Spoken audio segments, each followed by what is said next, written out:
Ahojte, volám sa Samuel a v klinikáne som podstúpil operáciu v polovici januára, čiže momentálne som nejaký ten pol rok od operácie. Celý postup od príchodu na letisko až po samotnú operáciu prebehol bez najmenších problémov.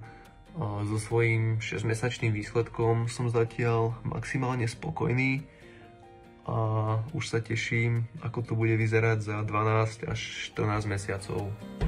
Ahojte.